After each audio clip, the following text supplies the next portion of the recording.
Hey there, welcome to Teaching for Life. You're here because you want to learn how to apply for a PhD program. Well, we're going to talk about that today.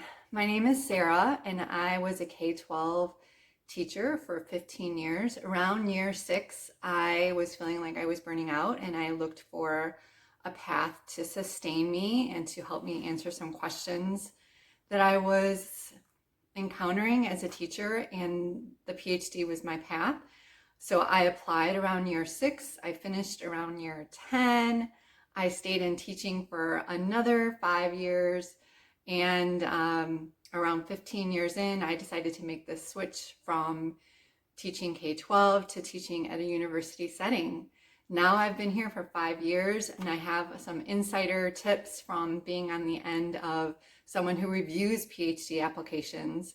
So we're going to start today talking about my experience applying for a PhD program, and then some tips from the point of view of a professor looking at the PhD applications. So let's get started. So first of all, I want to make sure that you talk to your family or children, partner, people who are in your life, who you're going to be sharing your space with as you are going through the PhD program, to make sure that they are aware of your plans, and also that you're going to be applying and that you might be nervous about that process, or that you might have to take some time away in order to prepare for the application process. So communicating that with your family. You might want to keep it to yourself that was something I did for a little bit, is not tell family and friends. I just told my partner as I was doing this work, because what if I got rejected, frankly. So that might be one thing. The second is that you've given some thought to the kind of program that you want to be in. Do you want to continue teaching, and so that you can keep your job and keep your salary and keep your benefits? Or do you feel like you want to accept an assistantship, a teaching assistantship or research assistantship at the program? So you're going to be leaving your job. Do you want to, and then are you able to relocate? Do you want to go to a different state? Do you want to move yourself or your family to start a program in another state? So I have a video about that. You can find the link in the comment section. So if you've done some of that, you've done a little bit of research about where you want to apply, now you're getting ready to complete the application process. Okay, so here's a few things that you need to keep in mind. Now, for me, it was in November-ish that I was deciding I wanted to change. I wanted help. I was going to quit. And looking for a PhD program was something that gave me a lot of hope, frankly.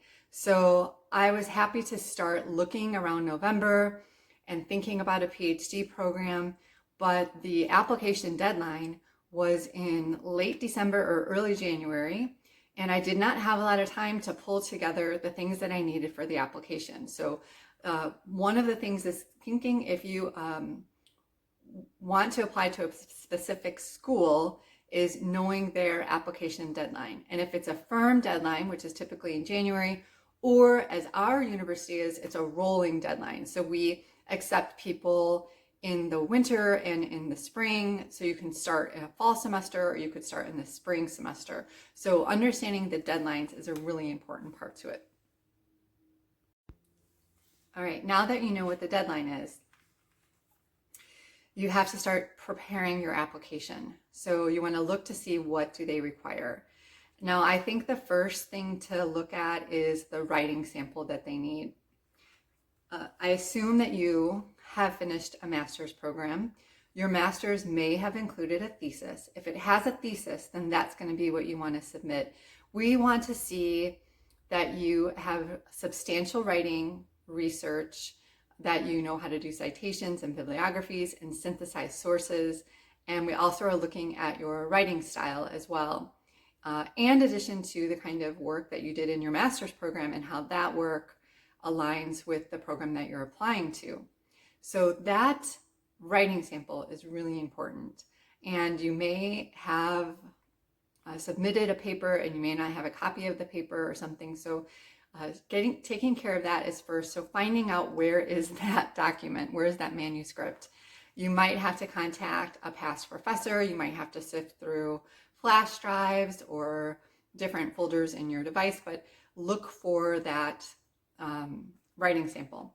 If you have an article that you published, that's also a great writing sample too. It doesn't have to be that long, but we are looking for something substantial, 10, 20, 30 pages, something like that, so we can see. Now, this is really important to think about is the kind of program you're applying to. If it is mostly a research university, then we're going to want to see the research in your writing sample. But if it is more of a teaching university, then they might be happy to find a manuscript about a teaching practice or a reflective article or a practitioner article. That will be fine too. And in some instances, maybe you send both because you're going to a program that values pedagogy as well as research. So that might be something to think about too. So the manuscript is an important piece of whatever writing sample you're going to be contributing to make sure that it shows what you can do and that it aligns with the program. So that's the manuscript of the writing sample, Okay, the second thing that you want to get is some letters of reference, and you want to make sure that you give the people plenty of time to write this letter of reference for you.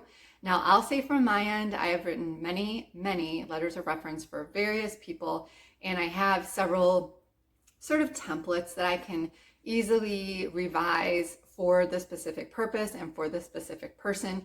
So it doesn't take a ton of time, really, for your professors, past professors, or colleagues to write you a letter of reference. It's just a matter of finding time in their calendar to do that for you. So the more notice that you can give, the better.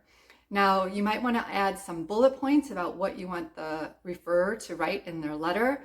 So some things about the program that you're applying to, some of the key terms that are in the application that you want the reference letter, the referrer, to include in the letter. So that's an important thing too. Now, you want to do your best to find a couple references that can speak to various aspects of your of who you are as a teacher and as a human being. So I think if you can find a colleague, especially if you don't want to tell your boss or principal that you're applying for a PhD program, find a trusted colleague to write a letter of reference for you to speak to your collegiality, your collaboration, your work ethic, your innovation, your care for students, those kinds of things. And the other part is to find someone who can speak to your research, your writing, your work ethic, your dependability, your enthusiasm, your critical thinking, and your professor might be able to do that as well. So even if you are watching this because you're in a master's program right now and thinking about a PhD, it's really important to develop relationships with your graduate professors and colleagues so that you can refer back to them when you need some support in doing research or in letters of reference such as this. So that's a really important thing to think about too. Okay, so the third thing that you really need to prepare for your application is a statement or a letter of application where you address the coordinator of the program that you're speaking to. Now, before you start writing this or as you're writing it, you want to research the coordinator and the faculty who are in the program that you plan to work with and make sure that you're reading up on their bios, maybe even a little bit of their research, because you want to show that you know who they are, you want to know what they do, and also you get a sense of which faculty members you will want to work with. So if they do research, you could reach out to them eventually and ask if you can join in on their research collaborative or their lab that they work in, or maybe you can propose to do some research with them. This is also a situation where some of the faculty members might have a graduate assistant opening, and that might be some of the funding that you have for your PhD program is to work as a graduate assistant. So you want to express as clearly as you can that you know the program you're applying to, that you know the coordinator, that you know some of the faculty that you might take courses with, and address them and show that you know these people and what they do and why you want to go to that school. So every letter should be catered towards specifically that individual school that you're applying to. And you want to talk about how your master's program and how your teaching really connects and relates to what you plan to do. Now, in your letter, you might want to say what your research interests are, and you may not really know entirely what those are because you just know that you want to start something new and you have maybe some general topics. So for me, I was starting my PhD to study genocide literature. So in another video, I talked about how when I started teaching, we were, a mandate had passed about including genocide education in our classrooms, and that each district had to figure out how to integrate a genocide unit or genocide topics, education topics, in the curriculum. And so I was on that curriculum committee, and I found that I had a lot of questions, and I was mostly concerned with how to read literature and fiction and nonfiction and historical documents about atrocities with eighth graders, with people who were 13, 14 years old. And I didn't have answers to how to do that appropriately and ethically. And so that is what I was starting my PhD for. I wanted to understand how people write about atrocities. So I was able to articulate that in my letter, and I was able to speak to the English department people who were doing work in story, in history, and in English education. So people who can help me think through some of these topics. So I knew what I wanted to do. I didn't know exactly what that was going to look like, but I had a pretty clear sense of what that was going to be. So if you know, articulate that. If you don't know, you might say, what are the questions that you're coming with to the program? What are you wondering about? What kind of inquiry do you have to do? What kind of problems or tensions are you feeling as a teacher that are moving you into the PhD program? And we want to hear you talk about that as authentically as you can. Problems of practice, problems of policy, problems of curriculum, any of those number of things are going to be really important when you're applying for your program. Okay, so we've talked about a couple things when you're getting your application together. So you have your writing sample, you have your letters of reference, and then you have your cover letter or your letter of application. So all of those are going to be really important to prepare ahead of time, well before the deadline, so that you can make sure you have everything that you need and it's all reviewed, copy edited, and everything like that. And there also might be an application fee that you have to think about as well. So all of that goes in. For me, I think it was the first week of January or something like that. And it was quite a while before I found out whether or not I was accepted. So that's the last part I'm going to talk about today, is waiting for your acceptance.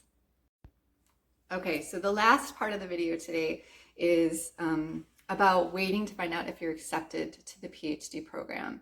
So you've sent in your application, your writing sample, your cover letter, your, oh, I forgot, transcripts, which is another thing. You'll have to order transcripts. All of that takes time. That whole package has gone through. You've submitted those. You've submitted your fee. Now you're waiting. And I think that for me, this was a really positive experience because I had done the work of applying to the program and I had hope. And when you come back from Christmas break as a teacher and you're moving into January, February, and for me, it was Chicagoland area, so there was a lot of snow and it was really cold.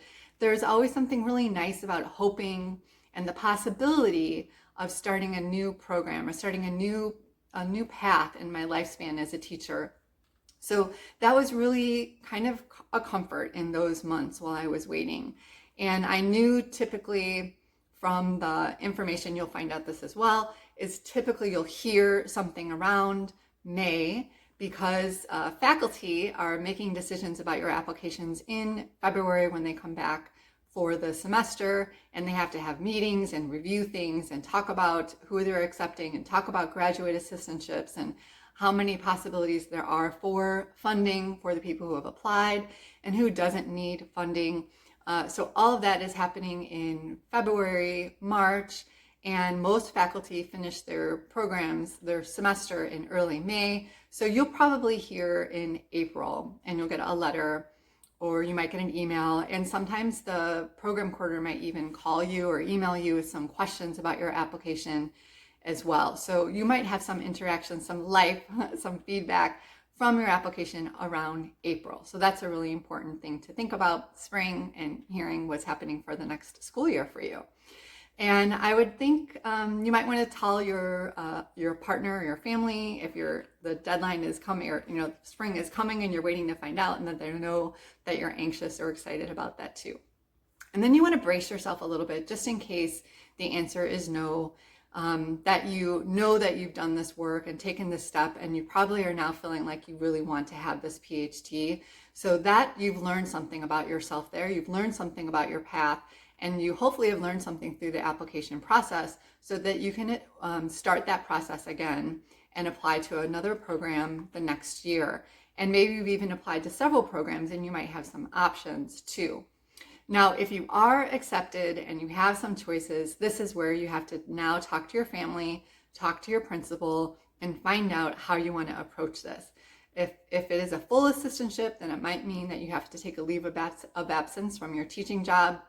If it is a partial assistantship, you might have to balance teaching your K-12 job and teaching at the college level while you're taking classes. If there's no assistantship, then you have to talk about making sure you can get to class on time. So one of the things that we encountered with one of our students, or actually it was for me, I had a class that started at 5 o'clock. I got out of school at 2:30. This did not seem like a big problem to go from where I was teaching to where my university was. It was only 20 miles. But this is Chicago and there was a ton of traffic. So sometimes it could take me two and a half hours to get to school. And then I'd have to find parking, and then I'd have to walk to my class. So I had to make sure that I was leaving school on time so that I could get to my class in the city on time.